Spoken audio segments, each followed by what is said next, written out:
hay-adaha ammaanka dowladda federaalk Soomaaliya ee ku sugan dhanka iyo magaalada Baydhabo ayaa helay xog weyn oo ku aadan in Itoobiya ay qabanqaabinayso abaabulna ay ka wado dhanka iyo deegaanada Koonfur Galbeed si gaar ah dhinaca magaalada Baydhabo xarunta gobolka Bay iyadoo Itoobiya ay doonayso sidii ay uga shaqeyn lahayd arrimo dhowr ah oo ka dhan ah bulshada halka ku sugan ila kala duwan ayaa warbaahinta Xuraasi waxay u sheegeen in awaamiir quseeya dhanka amniga si gaar ah in ciidamada booliiska mooye ciidamo kale aanay magaalada Baydhabo lagu dhex arki karin inay ku timid kadib markii saraakiil Itoobiyaan la sheegay in ay wadaan abaabul iyo qorshe weyn oo la xiriira arrintaasi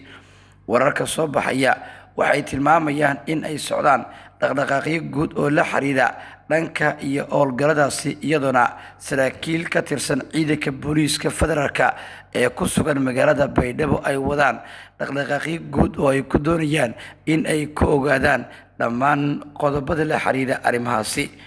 ila waradidan ayaa dhanka kale waxay noo sheegeen in ciidanka Itoobiya ay ku fashilmeen arrimo dhowr ah markii laga soo saaray madaxtooyada Koonfur Galbeed ee Baydhabo sidoo kalena loo diiday ama ciidanka la awood direeyay marka la eego airportka magaaladaasi ee Shatigud waxay bilaabeen in ciidamadii ay tababareen ee Koonfur Galbeed oo qaarkood la waayay halka ay ku dambeeyeen in ay ciidamadaasi duleedka magaalada ay geeyaan sida uu sheegay taliyihii hore ee ciidanka asluubta Soomaaliya General Mahad Cabdiraxmaan Aadan taliye shubka oo sheegay in ciidamadii ka baxay magaalada Baydhabo ee ku heebta ahaa madaxweynihii xilka laga eriyay ee lafta gareen in ay joogaan goob uusan sheegeenin warar soo baxaya waxay tilmaamayaan in ay socdaan dhaqdhaqaaqyo dowladda federaalk Soomaaliya ay ka wado dhanka iyo deegaanadaasi iyadoona saraakiisha iyo mas'uuliyiinta dowladdu ay bilaabeen sidii diiradda loo saari lahaa dhammaan dhaqdhaqaaqyada guud ee la xiriira arrintaasi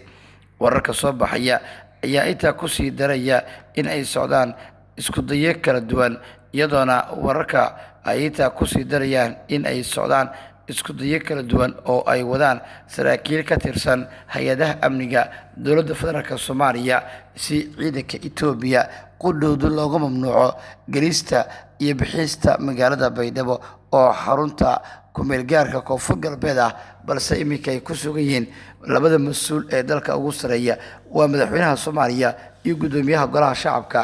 Xasan Sheekh Aadan Madoobe labadaas oo maalmihii u dambeeyay dhaqdhaqaaqyo kulamo ka waday dhanka iyo magaalada Baydhabo xarunta gobolka Bay ila waradyo kala duwan ayaa dhanka kale waxa ay warbaahinta Xuraasi u sheegeen in saacadii u dambeeyay ay socdeen dhaqdhaqaaqyo kale oo ay wadaan ciidan ka tirsan kuwa militariga ciidamadaas waxaa hogaaminaya taliyaha ciidanka xoogga dalka iyo sidoo kale wasiirka gaashaandhigga Soomaaliya ujeedku waa in banaanka magaalada Baydhabo lagu xayiro ciidanka Itoobiyaanka ee doonaya in ay magaaladaasi gudaha ay u galaan maadaama uu fashilmay qorshahoodii ku aadanaa in ay sameeyaan in ciidamo hubeysan oo qallaasa ka dhex sameeya gudaha magaalada Baydhabo ay ka dhex abuuraan Itoobiya oo aanay dan u haynin lafta gareen ama dowladda federaalka laakiin doonaysa mar walba in qallaasaha uu ka dhaco deegaanada Koonfur Galbeed ayaa waxay muddooyinkii u dambeeyay waday abaabul iyo isku dayo kala duwan iyadoona ciidamada Itoobiyaanka la amray in gaadiidkooda la baari doono marka ay galayaan gudaha magaalada Baydhabo iyo marka ay ka baxayaan dowladda federaalk Soomaaliya ayaa bahdil weyn waxay u geysanaysaa marka la eego dhanka ciidanka Itoobiya ee ku sugan deegaano ka tirsan Koonfur Galbeed kuwaas oo muddooyinkii u dambeeyay waday dhaqdhaqaaqyo kala duwan oo la xiriira in ay deegaanada Koonfur Galbeed ciidamadan Itoobiyaanka ay ka sameeyaan isku dayo kala duwan oo ay ku raadinayaan sidii ay ugu dhex muuqan lahaayeen xaaladaha siyaasadeed ee dhanka Koonfur Galbeed Soomaaliya sargaal saro ka tirsan dowladda federaalk Soomaaliya ayaa waxa uu ku waramay in dhaqdhaqaaqyada hadda socda ee deegaanada Koonfur Galbeed ka jira yihiin kuwa salkoodu yahay in la bilaabo isku dayada guud ee ku saabsan in laga hortago in Itoobiyaanku ay galangal ku dhex yeeshaan maamulka cusub ee la doonayo dhanka Koonfur Galbeed in loo magacaabo isla markaana Itoobiyaanku ay ka dhex raadiyaan dana siyaasadeed oo gaar ah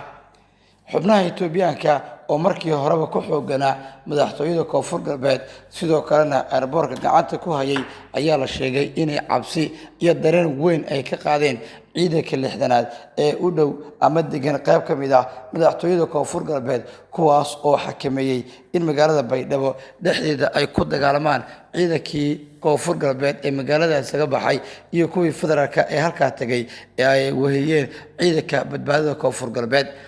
awaamirta culus ee amniga quseeya ayaa la sheegay in looga gol leeyahay in laga hortago isku dayada kala duwan ee ay wadaan xubnaha doonaya in diiradda ay saaraan sidii ay khalaasa u dhex abuuri lahaayeen deegaanada maamulka Koonfur Galbeed Soomaaliya wixii warar idaacadooyin arrimahan ka soo kordha baahinteeda tarixigta warbaahinta xuraasi ku daawo oo aad ku maasan tahay daawashada iyo ku xirnaanta channelkayga sidoo kale waxaan u mahadcelinaynaa cid walba oo ka qayb qaatay subscribe-ka inaynu gaarno halka aynu maanta joogno waxaan rajaynaynaa insha Allah in aan ka sii badano inagoo aan idiin soo gudbin doono xogaha dhabta iyo xaaladaha guud ee dalka ka jira